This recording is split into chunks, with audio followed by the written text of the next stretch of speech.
Well, today marks the day of the new project, which, as you'd know from the end of the last video, is the Cefiro. That is my mate's car that I've got to fix up. Told him I'd do it for him, so we're gonna hook into that. It's got a 25 det to go in.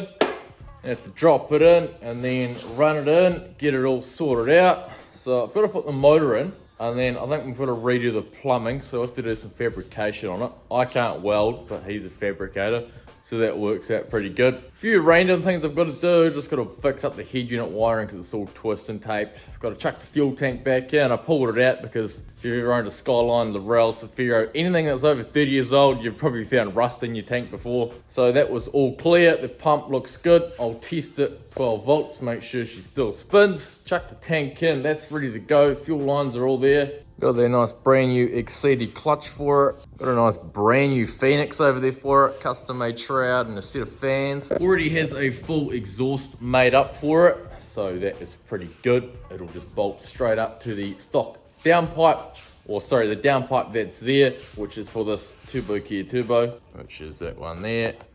Got a brand new 45 Hypergate on there as well. She's gonna scream. At the moment, it is only on a NIS tune, which is just parked on the shelf down there.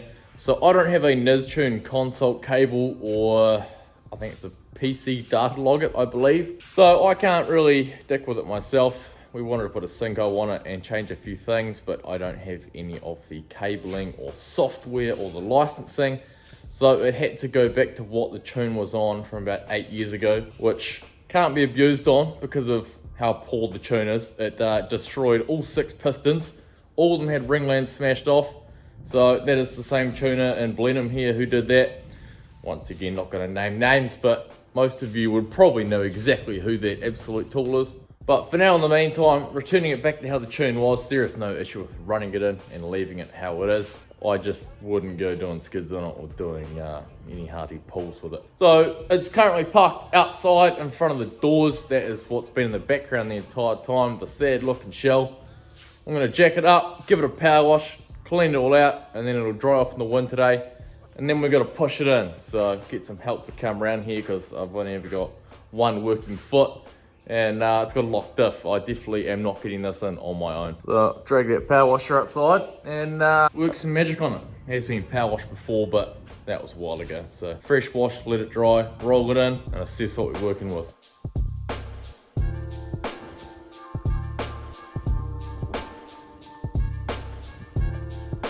Fucking million times better.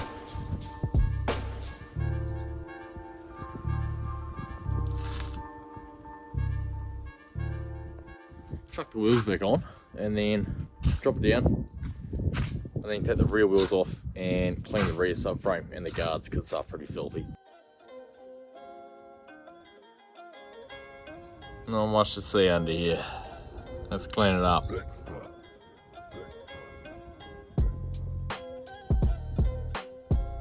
Million times better.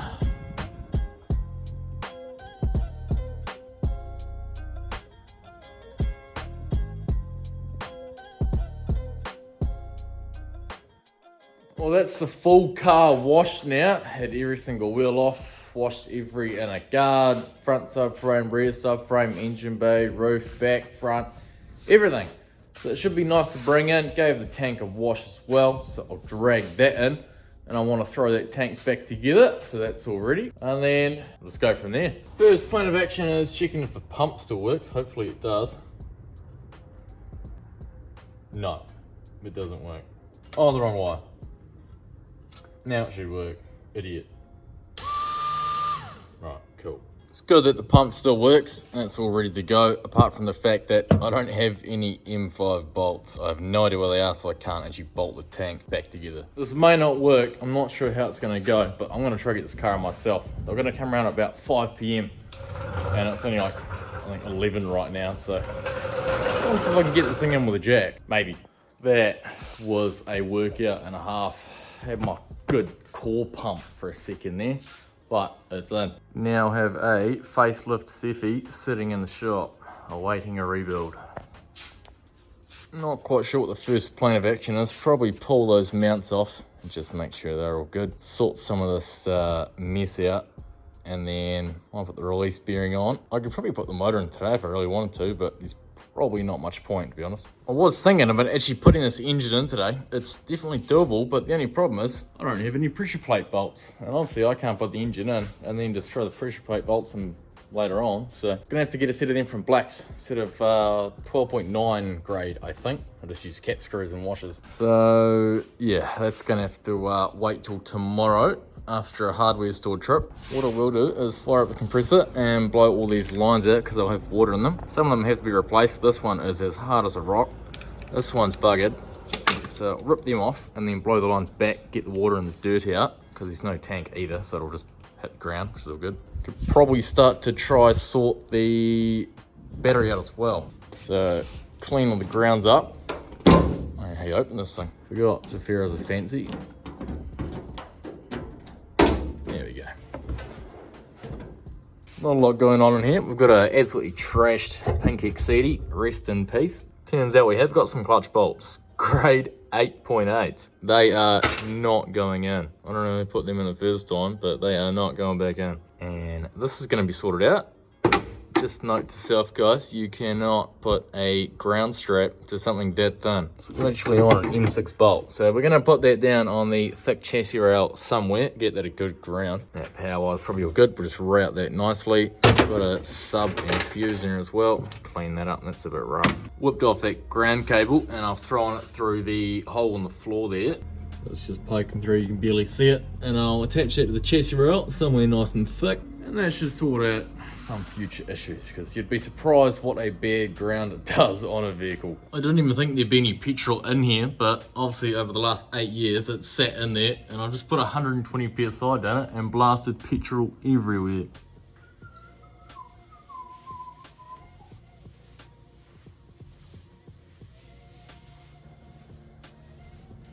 I'll pretend I didn't do that. So yeah, gonna need another filter because I did steal that one to put on my Lorel. That one's the feed down there. That one's the return. I'll pop that off. Need a new line on there as well. Just going and throwing the fuel tank back in. That's all parked up. Jammed towel on the top hat so I don't get any dirt in there, as I don't have any bolts, so I'll put that together tomorrow. What I might move on to is the body loom. That needs a tidy up. That needs to be put in and routed, so I'll do that, clean the grounds up, get that ready to go for the motor goes in. Putting the body loom in when a motor is already in is a bit of a pain in the ass. Bit more progress going on. Now I've thrown the dash bar in here so I can get things mounted up, and I've pulled the body loom through. Fuse boxes sitting here. Now I got to go through and cut all of this out. This is all an old alarm system, but considering this sat outside in the weather for about 8 years, it's not going to work and it's going to be issues. So I'm going to get rid of all of this because half of it's twist and taped anyway. I wasn't joking either when I said half the alarm was twist and taped. That is just twisted on the ignition barrel plug, which is just sitting there with a bit of electrical tape over it. Same as that one and all the other ones. So this is all going in the bin. I mean, seriously, that is that's craftsmanship right there. They're not even tight either. Like, you think if you're going to twist and tape it, you'd at least make it tight, but you don't. There we are. Look how much cleaner that is. All that stuff gone. The other thing I've got to do is join these here because these were very roughly twist and taped. So I'll join that. One is the starter. The other one, I'm not sure. That might be ignition power or battery power. And then I've got to join this one here on the fuse box that was also teed in. 3 wires. That's all I've got to do. All of that is the shit that's come out of it that I don't need anymore. This was in the mix as well. That is going to be the remote for the head unit for the subwoofer. This was also half tied in. Now this is a cool little unit. That is actually a little neon control for the bumper poles on Cefs, and I believe the Lorels had them as well. On the bumper, there's a little aerial, a coloured one, and that is the light control box for it. So it's not in at the moment. It doesn't even have it on the bumper, but that is not going in the bin. Fast forward a bit more time, and I got the wiring sorted out for the ignition barrel plug and that wire there and the rest. Now I need to plug the body loom into this fuse block here and mount that up, and then mount the column up so it sits like that. Pretty easy stuff. and then yeah, I'll get into the head unit, but maybe not today. I'll run the body loom through and then clean my grounds up, get that mounted, ready for the engine. Gonna get some clutch bolts tonight for the pressure plate and some fuel hanger bolts, and then shit, it's be a quick project. Better have it running in a week. Got the fuse box mounted up and the body loom harness connector mounted up as well. Run that down there. Ignition's plugged up. Got a few things plugged in here. Obviously just not the wipers on this side because I don't have the stalk on there. Oh, actually, yes I do. Couldn't even see it from that angle. There we go. So we're looking pretty good in this department. Now I'm gonna pull the body loom through the bay here. It's only thrown on the floor at the moment. Route this up here. I see someone's already cut that to tuck it, which is nice. So we'll put that over there and then route it through. So as you guys would know, if you've ever lowered a car a significant amount, if you've hid your loom in here still, you've definitely rubbed through it. Whole loom's pulled through. Obviously not mounted up, but it's not like it's driving anywhere at the moment. There's no fuse box for this, no idea where that's gone or why someone's ripped it off, but we don't have one of them running under the front support like normal. Zip tied up, just a few loose wires there, and then washer bottle over here, lights, and then this plug, which is the power for the ECU harness. There's R32s and Cefs and I think Lorells and whatnot. They power right through there, and then the ECU harness comes up through the side and powers over there, but that was all cut off, so I've remade a new harness that runs right inside, and that should sort that out. Now I'm going to rip that strop off that holds the gearbox up, and then might get that motor sorted because I got some bolts now. Have a quick shift around. Now I need to push this car all the way back, of course, to get the engine crane in front of it, so 25 can pull over here, unfold the crane, and that 30 can park up in the corner, and I may need to push the skyline out or maybe back and go around it. I have to sort this out. The old release bearing, that is toast, so got a brand new one to press on.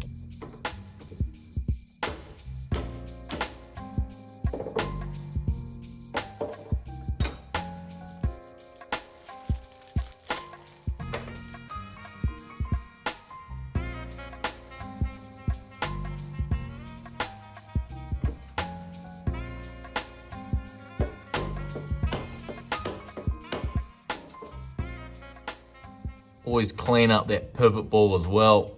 Obviously that's not grease, that is a Spider's previous house. Clean that up, put a bit of grease in there, boom, your mum's your dad. And there you go. Start moving these bad boys around, I guess. Hopefully there's enough oil in that crane because that bastard of a thing leaks, and I've actually run out of ATF entirely. Shifted the 32 back, pushed the Cef back. I've got the engine and the crane over there ready to go. Now I pulled the engine loom through as well. Just pulled the lines out, made them easy enough to route to the side, so that's all good. And I might jack this car up just on those little blocks of wood is usually what I use, just to get a car up slightly for the engine lift. And then that frees the jack up to lift the box up if I need to. Grab all my flywheel bolts and blue Loctite, goes a long way. Hopefully there is enough oil in that thing. Now pulled it off the stand, chuck the sandwich plate in, which is just down there by the TD, and then chuck the clutch on, throw her in.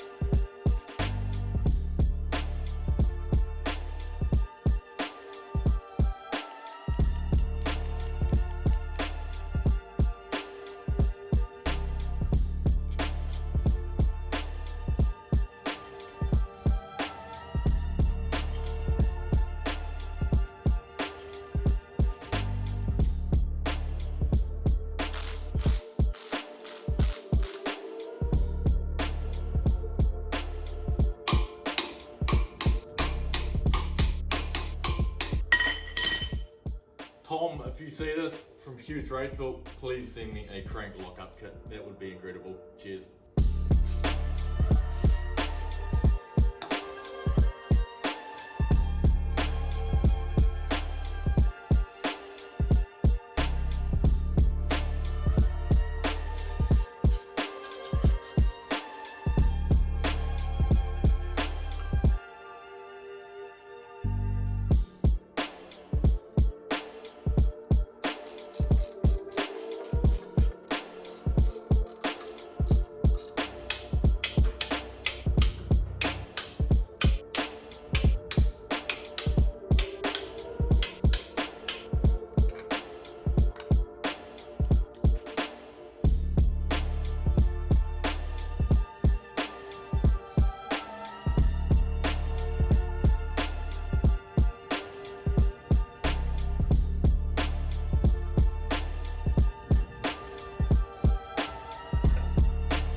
been about an hour and 20 minutes since that last clip you would have just watched. My phone ran out of storage, I did see that. So I pulled the engine back out again after I was fighting it, and I checked the alignment, it was all good. I re-greased the splines, did it all. And then I put it back in, and it was the biggest fight I've ever had. It wasn't even that bad putting my four-wheel drive engine and gearbox in that GTS4 on the floor, on jack stands, while bench pressing it. That wasn't even that bad, but it's finally in. So that is sick. It's a real fight. I had the bolts wound in very slowly while wriggling it and then tightening it, wriggling it, tightening it, wriggling it, just to make sure it wouldn't back out, but it also wasn't binding. Fun stuff. Now the engine is sitting in there all good, so I'm gonna lift it up and throw in the mounts, sit it down, and then I guess I can probably just put the engine limb around it now. What a fight. Menno, the producer.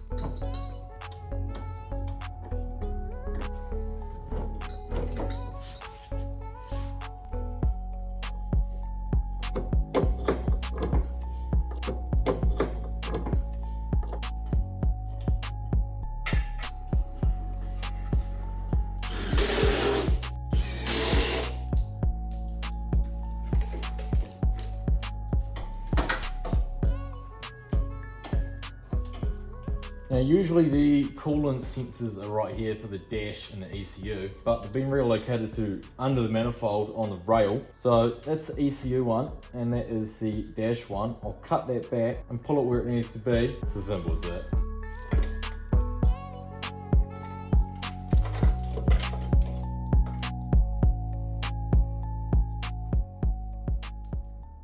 Now the coolant sensor is about number 3 right there, so I can just pull that back a little bit and fold it up instead of cutting it and making a join, so that's easy enough. But the dash sensor I'll just cut. It's already missing the spade and it needs to be way back here, so I'll just snip that and put a new end on it, and then I'll sort it.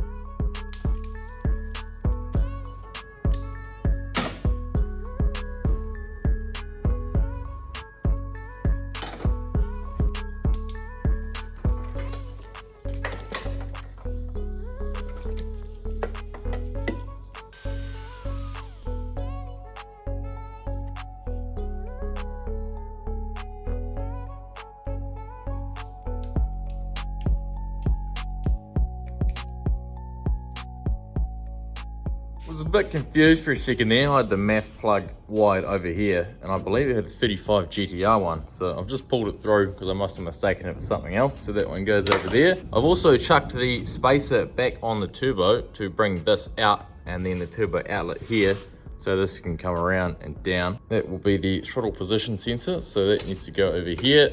Just been routing this and tying it as I go. Next thing to do is going to be setting the coils up.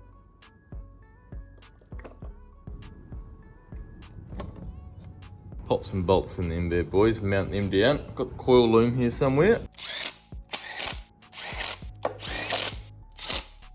Got the coil loom which I fixed up quite a while back, put a power on it and whatnot, fixed a new plug on, but all the coil plugs themselves are broken. So I picked up a brand new set and I'll chuck them on. Looking a lot better. I only have 5 plugs in the pack, so I kept the best one, which was number 6.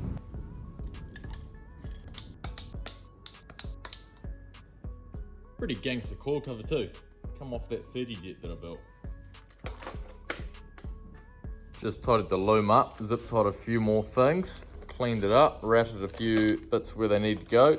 We don't have a throttle body gasket, but I've got some 0.8 paper, so I'm gonna make one.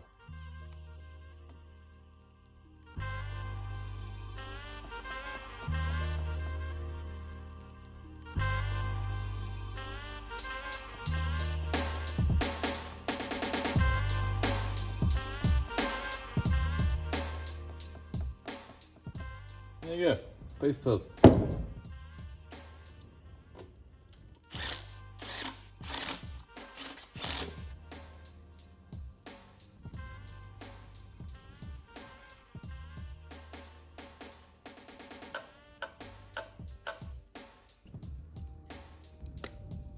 Another little mini harness I put together for this thing, because it didn't actually have knock sensors wired or hooked up when I got it, so I made myself a knock loom.